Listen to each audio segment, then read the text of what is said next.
Hi everybody, we're going to go ahead and get started a few minutes early because you all have read the instructions and have gotten lunch and are sitting down. So welcome to the lunchtime talk at the Berman Institute. We are very pleased today to have Dr. Michael Erdek come and talk with us today. You know, many of you might have been here a few weeks ago when we had another conversation with Peggy Batten about control over parts of the end of life, and today's talk is going to be about different pieces of that. Dr. Erdek is an associate professor of anesthesiology and critical care medicine, as well as oncology here at Hopkins. He received his undergraduate medical training at the University of Pennsylvania, and then came here for his subspecialty training, and his focus is on pain management for oncology patients, particularly sort of interventional pain management primarily. So please join me in welcoming Dr. Erdek.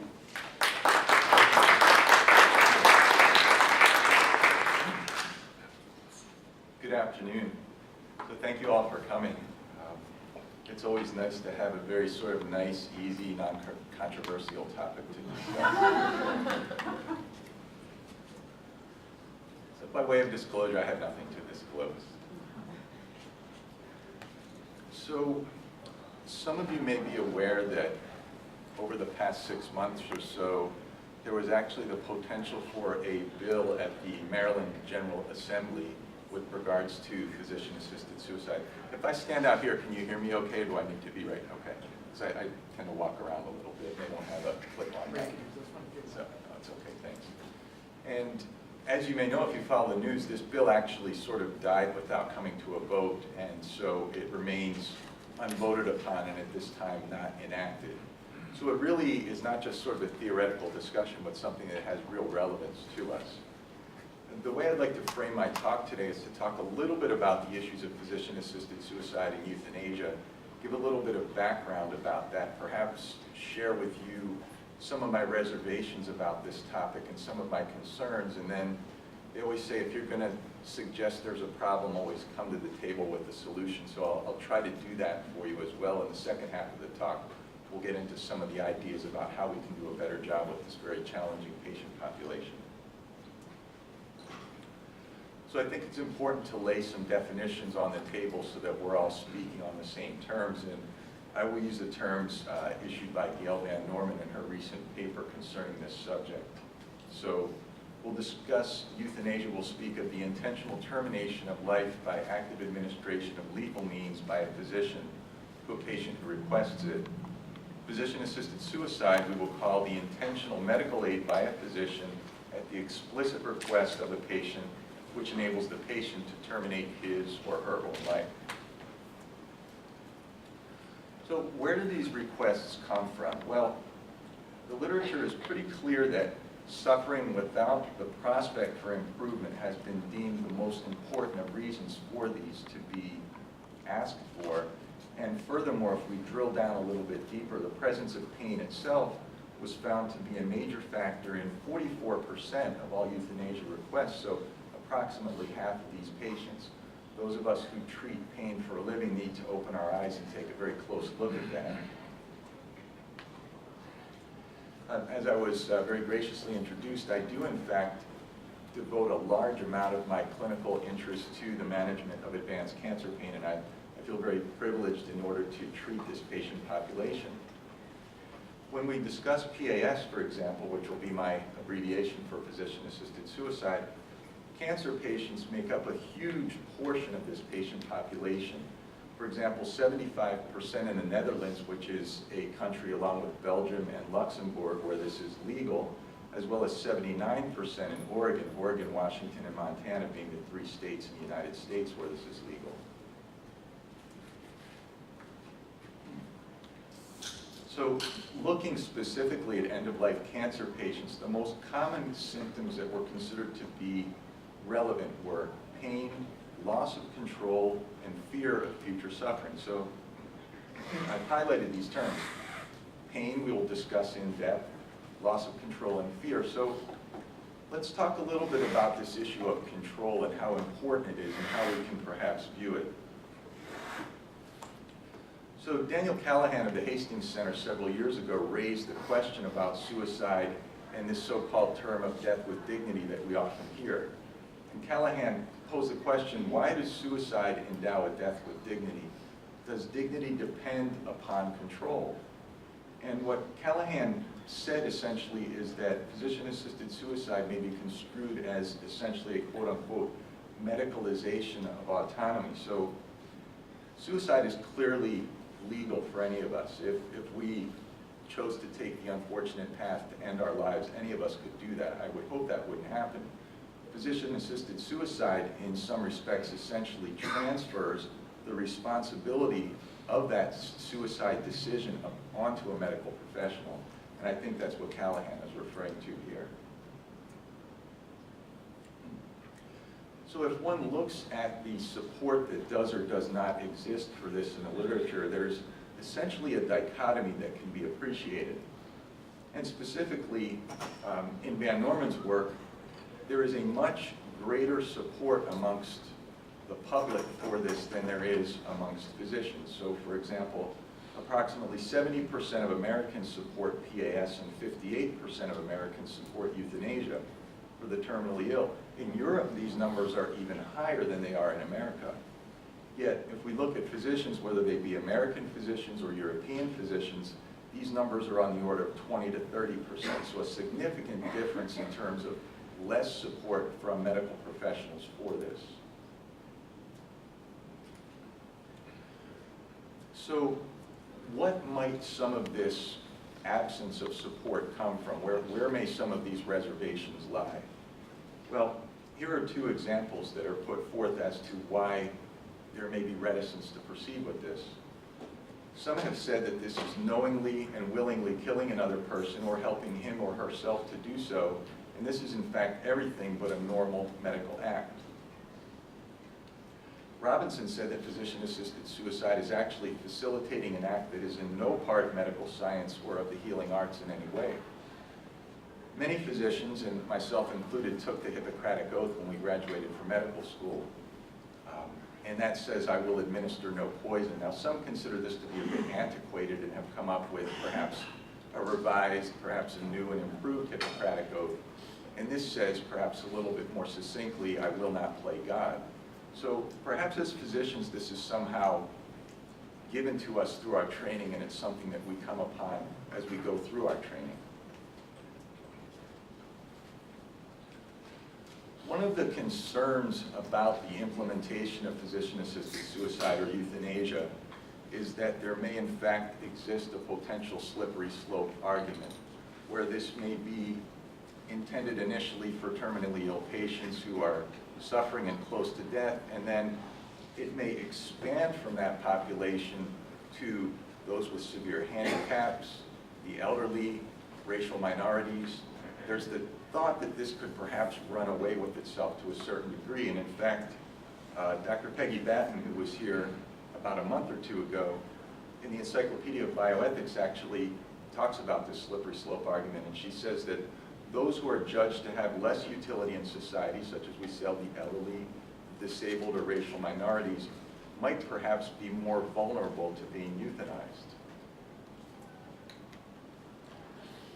And if we look at the Netherlands, and the Netherlands is trumpeted by some as to be on the vanguard of this policy, and it is held up, in fact, as an example by some. Well, there are some things that are perhaps a bit concerning here. So a number of patients in the Netherlands actually undergo euthanasia without any explicit request whatsoever. So the question is, who's making those decisions then? Is it a physician or some sort of administrator who feels that this patient's utility is somehow not sufficient or defectual in some regard? Also, 20% of these cases go unreported, so there's an understanding that when these take place, there needs to be some documentation, yet a full 1/5 of them, according to this one publication, are going unreported. This is actually an improvement from what was published several years before that, where Callahan said that 2% of Dutch deaths, so about 3,500, were from euthanasia or physician-assisted suicide. 1,000 of these, so almost a third, were without any explicit request whatsoever. So I think that data is perhaps a bit concerning to me and something we need to take into account when we look at the Dutch system. One of the important things I think it's important to delineate is the difference between physician-assisted suicide and palliative sedation. In addition to my training in pain medicine, I also did an intensive care fellowship here at Hopkins, and I had the opportunity to participate in several palliative sedation cases under the tutelage of Dr. Peter Pronovost, who some of you may know. And Peter was really an excellent mentor clinically in this regard because now these patients, it's important to distinguish who they are. These are folks who are really in their last few hours of survival. It's clear that physiologically they are deteriorating if you look at their labs, if you look at their vital signs. These are folks that regardless of intervention or non-intervention are not going to be around for more than a few hours. So we may define palliative sedation as the intentional administration of sedative drugs and combinations required to reduce the consciousness of a terminal patient as much as necessary to adequately relieve one or more refractory symptoms. And it's important to note here that the intent, unlike in euthanasia or physician-assisted suicide, is not on ending the patient's life, but on relieving the patient's symptoms. And once again, the difference here, these are patients who are essentially on their last legs, if you'll excuse the expression, and we're simply trying to provide comfort care for them as this inevitable proximal outcome takes place. So Mercadante, who's done a lot of pain studies in Italy, actually looked at this in prospective fashion just last year. This was a prospective study of 219 advanced cancer patients who were prospectively assessed, and they were followed throughout this process of palliative sedation. The principal reason for it was agitated delirium was number one, and dyspnea was number two. At the end of this process, there was a survey taken both of the patients' families as well as of the healthcare professionals who participated in this process. And there was strong satisfaction exhibited on the part of both of these parties with the entire process of palliative sedation. Very much akin to what I experienced during my interactions with palliative sedation as a critical care fellow. So it's always a little bit dicey to talk about a concept like suffering over lunch at 12 o'clock on a Monday. This is something probably better discussed over a glass of wine at dinner at 11 o'clock or something like that. But suffering is a big part of what we're talking about, and if you've looked at some of the earlier slides, suffering is a major reason as to why these requests are made. So one of the questions we need to ask, clearly, I mean, just based on what I do, I try and alleviate suffering as much as I can. The question is suffering in and of itself completely without value? Is there anything at all to be gleaned from suffering? So Castle wrote about this a little bit, and he said that in fact suffering may have some value. It may reveal a greater depth of human experience and meaning, and it may in fact provide a richer understanding of the meaning of being human, greater concern for the suffering of others, and away from the superficialities that too often characterize daily existence. Let me go back one.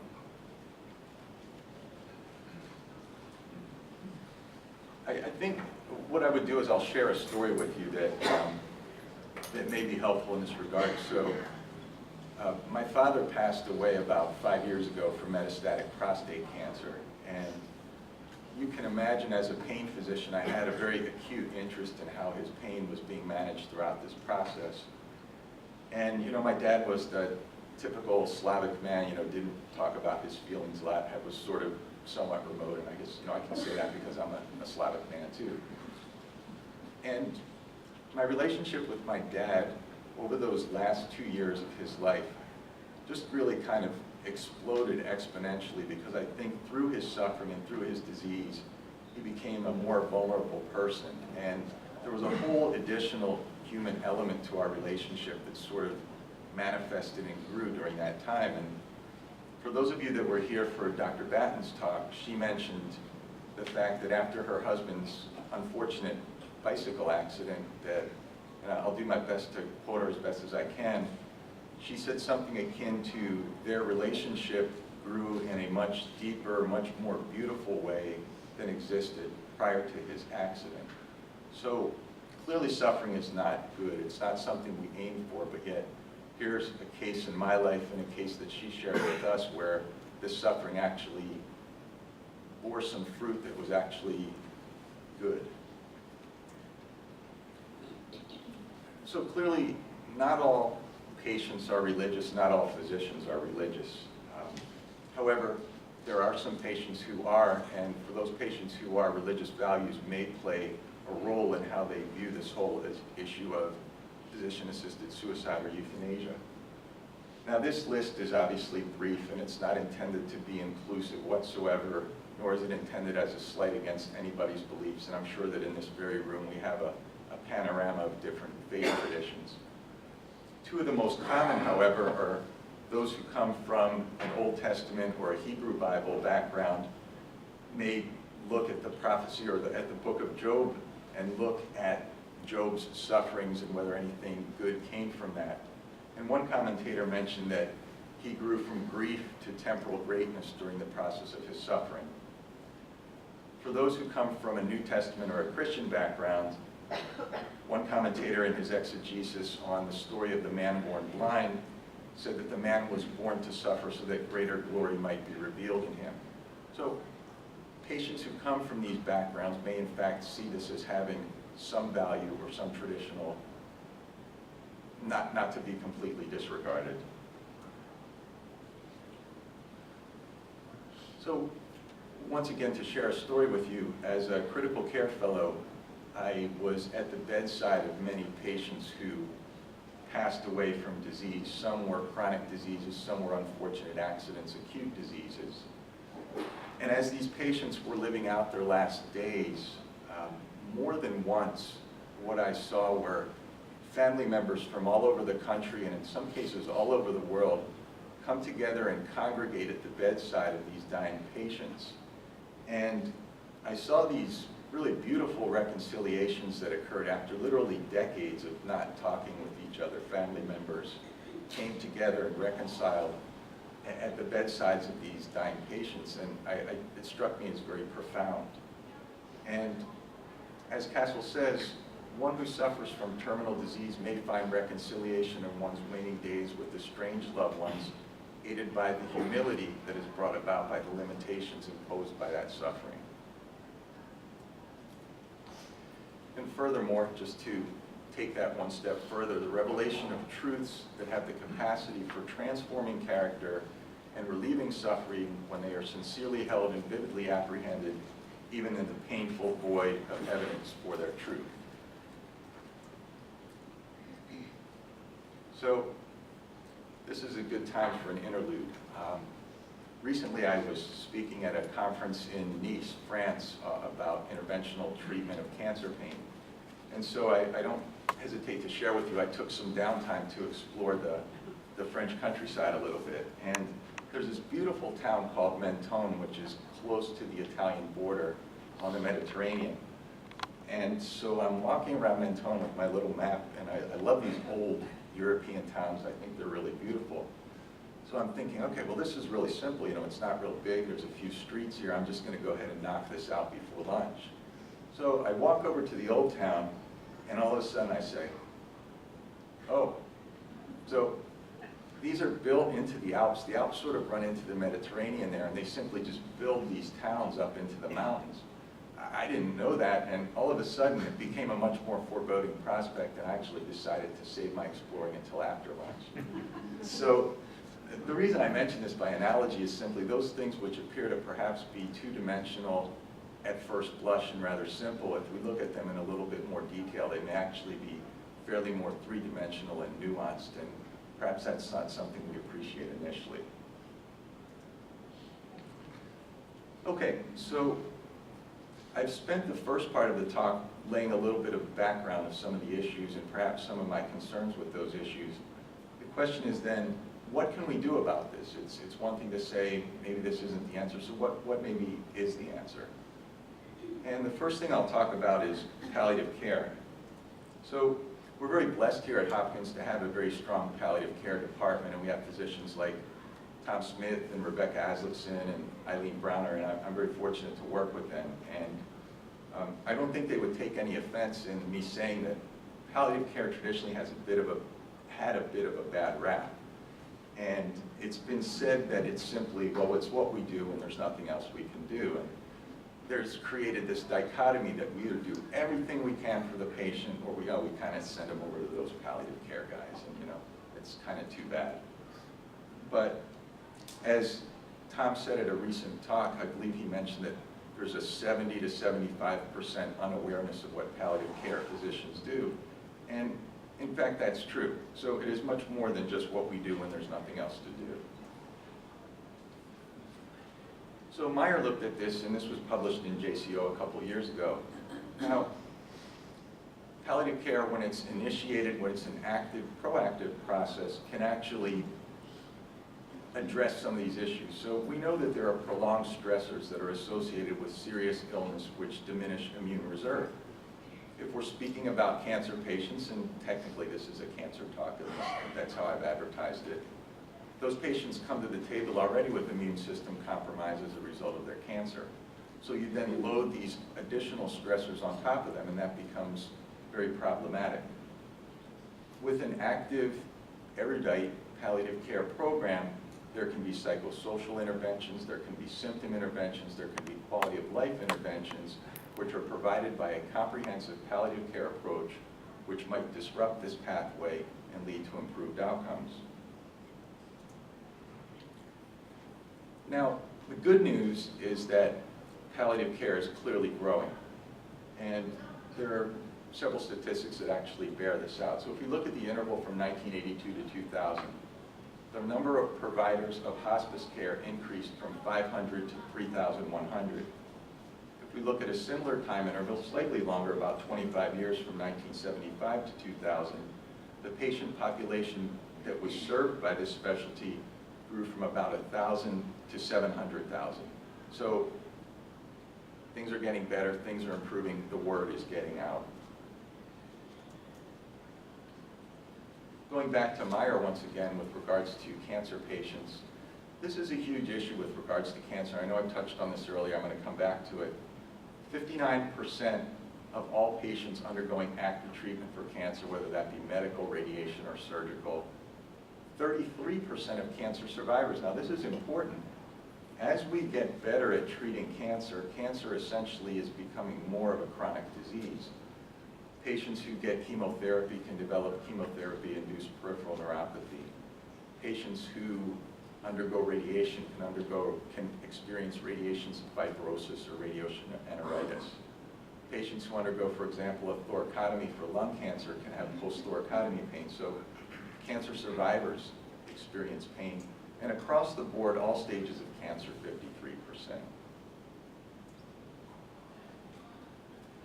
One of the more interesting studies I came across looked at this question of institution of palliative care in a proactive fashion. So they looked at patients who were admitted to an inpatient oncology service, and they found that poor symptom control were responsible essentially for 2/3 of these admissions, 1/3 of which were specifically due to poorly controlled pain.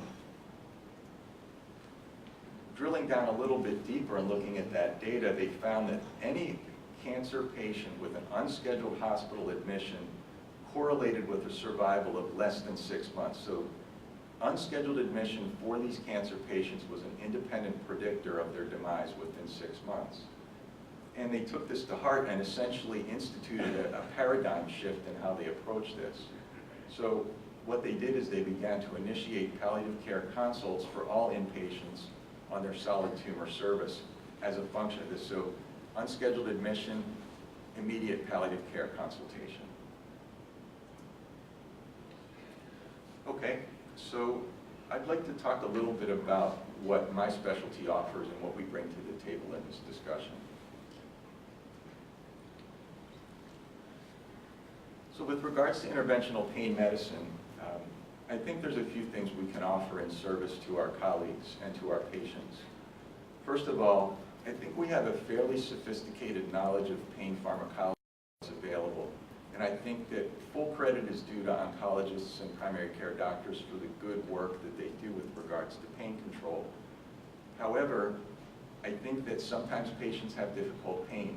And I do think that we can perhaps build on that a little bit with some of our knowledge of pharmacology, perhaps concoct some more sophisticated regimens which may be helpful. Secondly, we have nerve blocks which we have available performed under radiologic guidance. This is a big part of what we do, and I'll speak about that in a little bit more detail. And then thirdly, those of us who have a surgical practice are able to employ implantable nerve modulation technologies such as spinal cord and peripheral nerve stimulation, and then the intrathecal or intraspinal delivery of opioids and adjuvants such as local anesthetics or clonidine to basically give us, I would say, getting more bang for your buck. So if you take a morphine pill, that morphine pill is distributed throughout your body in order to obtain its eventual effect on the central nervous system. Unfortunately, the downside of that is that the opioid side effects are fairly prevalent as a way of when it's delivered in that way.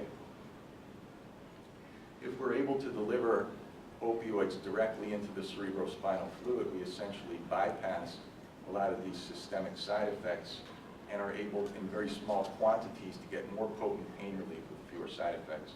By the way, this slide is not intended to constitute an endorsement for any particular company. It just shows you the pump and the programmer that some patients have. Okay, I'd like to take a minute or two just to elaborate on this in a little bit more detail. So, for patients who have malignancies that go from the distal esophagus over to about the splenic flexure of the colon, so this would be things like pancreas, liver, stomach, gallbladder, etc., we can employ celiac plexus block and or neurolysis. This is often used for patients whose pain is refractory to high-dose opioids or patients who have dose-limiting side effects from those opioids. You can see here we place the medication right behind the diaphragm in the vicinity of the celiac plexus in order to cut off this nerve supply from the visceral organs to the spinal cord and basically help relieve these pains without subjecting these patients to a lot of narcotic therapy. This is just a quick diagram. You can see where the celiac plexus lies in front of the diaphragm. We approach it posteriorly and we're able to knock out those nerves for 3, sometimes 6 months at a time, and then repeat that procedure. By way of literature to support it, probably the best quoted study is from Gil Wang, published in JAMA several years ago. This was done at the Mayo Clinic. It was 100 patients who were prospectively randomized to celiac plexus neurolysis versus sham injection. At 6 weeks, those who underwent celiac neurolysis had significantly less pain. And although this was not powered to look at survival and fell short of statistical significance, those who underwent the procedure at 1 year, 16% were alive versus 6% who did not have it. So I think Tom's actually in the audience somewhere, and I always am a little bit leery about quoting other people's studies when they're sitting in the room, but I'm going to go ahead and try and do that anyway. So this was a paper that he published in JCO several years ago, and this is really one of our better studies to look at the efficacy of intrathecal analgesia in patients who have advanced cancer pain.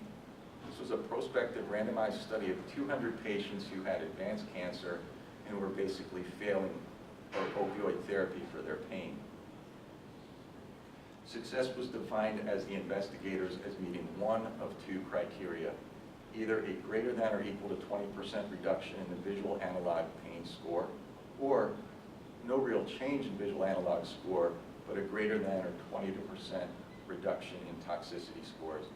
These are your classic opioid toxicities: somnolence, nausea, pruritus, constipation being some of the big ones. What the investigators found is that the groups that met either one of those criteria, about 85%, IDDS is implantable drug delivery system, that's the pump. versus about 71% in comprehensive medical management group. And that came out at a p-value of 0.05. However, if we look at the groups that met both of those success criteria, their pain got better and their toxicity got better, the results are actually very profound, about 58% in the pump group versus about 38% in the medically managed group. If we look at this in just a little bit more detail, look at visual analog score reduction across the board, about 52% in the pump group versus 39% in the medically managed group. You should get the idea by now this is an excellent anti-toxicity therapy. 50% improvement in the pump group versus 17% in the medically managed group. And once again, keeping up with the theme, this was not a study that was powered to look at survival, yet the trend was pretty strong at 6 months. 54% of those that were randomized to pumps were alive versus 37% in the medically managed group. And then one final procedure I'd like to talk about that I think has value in cancer patients is the practice of vertebroplasty or kyphoplasty. Patients with tumors get metastases to their spine. Patients with tumors often need steroids, which weakens bones and can cause compression fractures. This is simply the percutaneous injection of bone cement into a symptomatic vertebral body. One study I'd like to bring to your attention. This was published in Lancet. Prospective study, 200 patients aged 50 or older. These happened to have osteoporotic compression fractures. They were randomized to either vertebroplasty versus conservative treatment. Inclusion criteria included a visual analog pain score of 5 or higher, pain for 6 weeks or less for bone edema and MRI. For those of you that are familiar with the New England Journal articles that came out a few years ago that kind of panned this procedure, one of the chief flaws of those studies was that they looked at all sorts of ages of vertebral compression fractures. And we pretty clearly know that once you get past, let's say, 3 months, which is roughly when bone edema is going to disappear on MRI, this procedure is not helpful. So the Vertos trial actually took that into account. And what they found is that group that was randomized to vertebroplasty had significant improvement with reduction of pain scores from baseline, and they persisted at 1 year, both in statistically significant fashion. Okay, so I'd like to then just finally close out with the question of whether there is or is not any sort of a spiritual dimension to medical care. Now, in putting this talk together, I have to admit this was one of the more interesting papers that I came across, and it's actually one of the papers for the Journal Club this afternoon that we're having. So Belgium, this is a country where PAS is legal. They did a survey of Belgian physicians, and they found that approximately 40% of them were approached for some sort of euthanasia or physician-assisted suicide request. So that's pretty impressive, almost half of them. The characteristics, then, they looked at what characteristics were associated with the docs who got requests versus the ones who didn't get requests. Some of them are fairly intuitive, so those who care for a high number of terminally ill patients, those who have experience in palliative care, and I thought, interestingly, those who are not religious. So the question is, well, why? So why is that important to patients when they ask for this? And is it in fact possible that patients perceive some sort of, I have to say this carefully, some sort of a spiritual role of the physician? And I realize there are many physicians who don't perceive themselves as spiritual. So this is really a patient perception perspective I'm approaching it from. And Drain talked about that a little bit. So essentially what he's addressing here is the question of if one is not an avowed atheist or if one is not particularly religious, that leaves a lot of people in the middle that fall in there. And what Drain said is that for the many persons who are neither true atheists nor persons who practice religion, during these times, the doctor may actually be the only source of help during a painful period of doubt. So there's some evidence to suggest that patients look at physicians and or healthcare professionals in this regard, and I think it needs to be taken into consideration to some degree. So Hauerwas essentially tried to reframe this discussion. Often these issues of physician-assisted suicide and euthanasia are seen as death issues. You know, it's how we die. But what Hauerwas has said and continues to say is that suicide and euthanasia are not really best seen as forms of death, but rather as certain attitudes towards life. And the proposal here is that life, the perception be changed to viewing life as a gift. So this is a gift that is not a property that is possessed, but rather a task to live out, a task where freedom follows upon responsibility.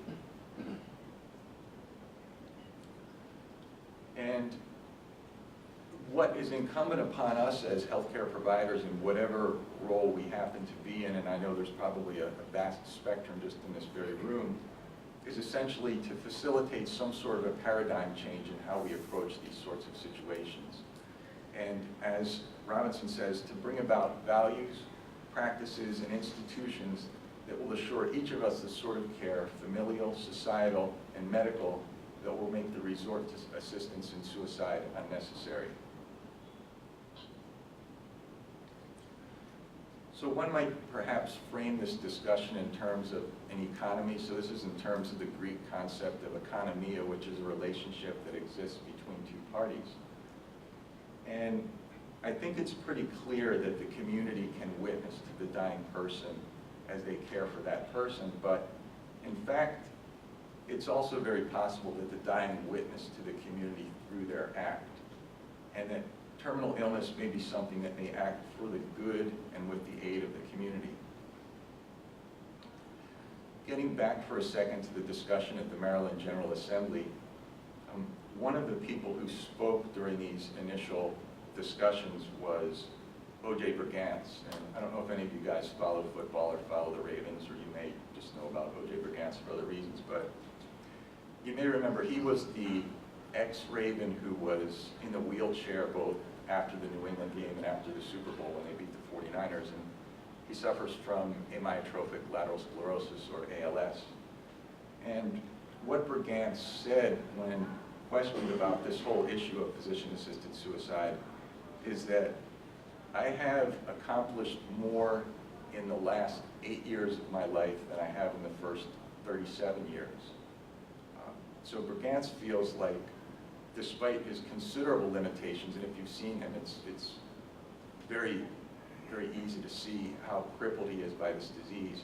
For him to make that kind of a statement, I think, is pretty profound. So I'll sum it up, and I think Heraclitus puts this in very lean prose. He says that suffering should be relieved as much as possible, but death should come of itself and without human intervention. Okay, so with regards to conditions. First of all, the argument in favor of euthanasia or physician-assisted suicide in end-of-life cancer care appears at first blush ostensibly compassionate, which I certainly very much respect, and practical. However, reviewing the data of what is known about things like pain medicine and palliative care, this may be a platform which may be failing to consider several well-founded alternatives. Specifically, the specialty of pain medicine within a greater setting of palliative care allows for compassionate care and fundamental respect for the dying as those having human lives of value. And finally, suffering is certainly to be eased whenever possible, but not to be accomplished at the expense of all else, and does not need to be accomplished at the expense of the life of the patient. So these issues clearly can generate a lot of discussion and a lot of growth from putting these issues back and forth, and we'll have a little extra time for questions because we started early. I'm very open to dialoguing about this. I have my email address, and for those of you that follow Twitter, my Twitter address is on there as well.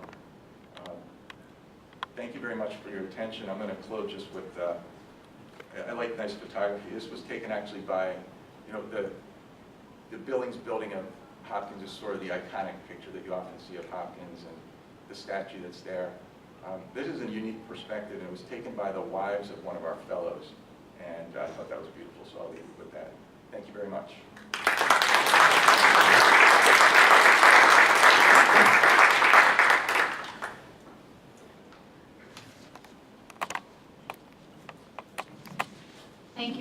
much. And we definitely have some time for questions. If anyone has anything they'd like to ask or other issues they'd like to raise. Mike, in your research on this topic, did you run across any studies about the survival of patients who had palliative sedation, longer versus shorter? Yeah, actually, I did. That's a great question. So there was a study, and I felt limited in how many slides I could include because they asked me to keep it to 40 or 45 minutes. But the one study that I looked at, and this I think was the Mercadante study that I quoted from just last year, there was no difference in the length of survival whether the patients had palliative sedation or not. So it did not, in fact, hasten their death. What it did, it was provided symptom relief. And I think, Rita, the reason for this is just that this is instituted when it's very, very clear, and I know you have a lot of ICU experience, where the outcome is very, very proximal. And so this is really not in any way a hastening of demise, it's simply symptom relief.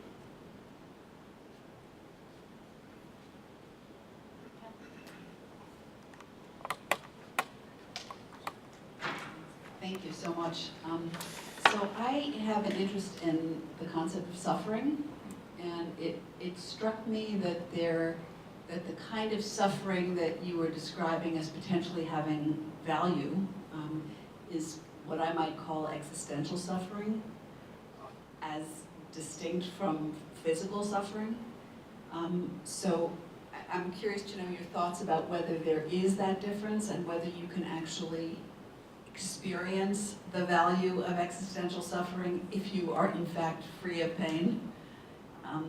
And I guess the other point to make here is that I'm really interested in this interventional pain management that you're talking about, because it seems that it would, the fact that you're not sleepy or groggy from opioids would facilitate the process of processing existential grief, whereas you don't have that opportunity when you're medicated. Yeah, so great points. I think my opinion is it's often, with regards to the dying patients who are experiencing suffering, often the existential and physical suffering is intertwined. That's the way I experience it. However, I do think it is possible, such as you mentioned, when we take an aggressive approach to treating the physical symptoms, that some of these existential issues can be worked out. So, excuse me, the case that kind of got me hooked into doing what I'm doing, and I remember this like it was yesterday. I was a fellow, and we had a 27-year-old lady who had terminal liver cancer, young mother, 3 little kids, and just was on Herculean doses of opioids in order to provide symptom control for her. The problem is that she was completely snowed into oblivion. She had no meaningful quality of life whatsoever. Her husband, and when available, her kids would come to the bedside, and she was just unable to interact with them. So we proceeded with this intervention that I mentioned about the intrathecal therapy, and within a few days to a week, her pain was controlled. She was awake, she was alert, she was having meaningful interactions with her husband and with her children. And I'd like to think that's something, a memory they took with them of their mom and of their wife. And once I experienced that, I thought, this is definitely what I want to do. So I don't know if that answers your question, but yeah, I think it is possible to separate the two, but often they come to us together.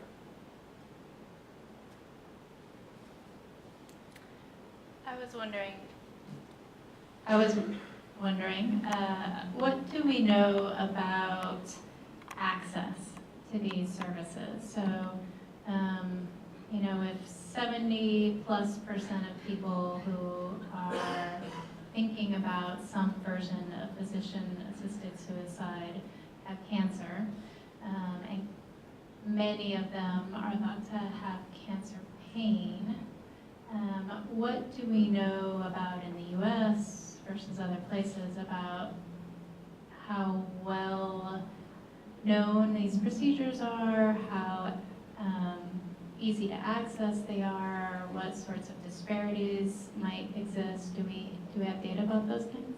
Okay, It's a great question, and I think that part of the problem we're dealing with is a problem of ignorance. Because pain medicine is a very new specialty. So I did my residency in the 90s, and really, pain medicine was just starting, so I sort of got in it at the beginning. And palliative care, as I showed on that one slide, is very much still kind of on the ascent. So the question of access, I think, is not completely the question here. I think there's a question of knowledge of existence. And I think that is probably the primary battle that we fight. I have a huge amount of respect for my colleagues here at Hopkins who call us in for consultations, and it's actually one of the reasons why I love working here, because the people I work with, whether they be doctors, nurses, whomever, in whatever capacity, are so good at what they do. Yet still, even with that appropriate compliment having been paid, many, many times during the year, I will get someone who will come up to me and say, I didn't know you guys could do that. I didn't realize we had that capacity. So, and these are smart people. So with regard specifically to access, it's there. And one of the great things, despite all the huge insurance battles that we fight, and that's a whole different talk, thankfully. When it comes to cancer, I face very little opposition, and particularly with regards to inpatients, we can get stuff done pretty quickly. So I don't think it's as much an access issue as it is an awareness issue.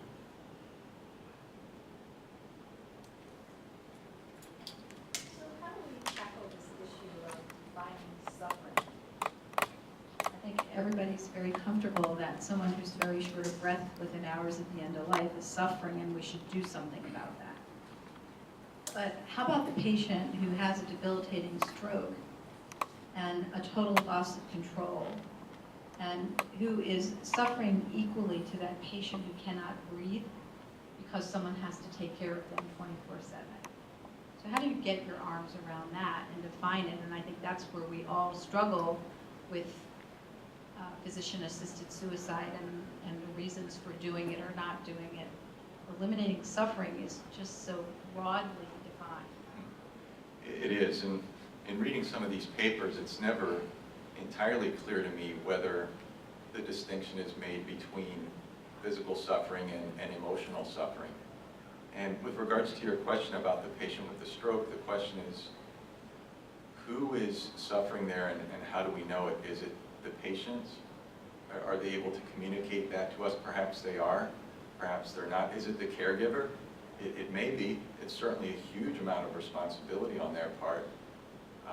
Some caregivers may find themselves very, what the right word is, energized, or given a sense of purpose to their life to provide such care. One of the things we have to be careful about, and I imagine you would agree with this, is that we don't ascribe the potential suffering of the caregiver onto the patient and say that it's them that it was suffering. So I don't know that there's an easy answer to that, but I think that we need to do a better job as healthcare providers in identifying these issues, in approaching these issues, and providing supportive care. Because I think, as I mentioned at the beginning of my talk, we tend in medicine to be trained to fix things. And we either fix them or we sort of move on to the next problem. But unfortunately, that leaves a lot of people kind of in the void. And that's what we don't do a really good job about. And myself included, all of us who are healthcare providers need to improve in that regard. So is the answer to that question that people should be much more explicit about their instructions at the end of life? And if someone were to say, this would be explicitly wrong for me to have to be cared for 24/7 by someone else, can we listen to that or not? Yeah, I think advanced directives or living wills or whatever you want to call them are extremely important. And I very much support them, because I can tell you, once again, going back to my intensive care experience, how many times we would get patients who would come in, and of course, it's full court press, just throwing everything at them you could.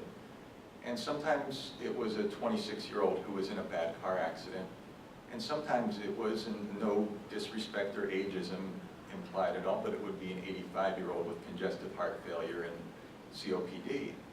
And you felt in a bind because these patients clearly were in very difficult situations before they ever came to the hospital, and there was no directive, no inclination whatsoever about what their wishes were. So I think it's extremely important. Great. Well, please join me in thanking Dr. Erdek.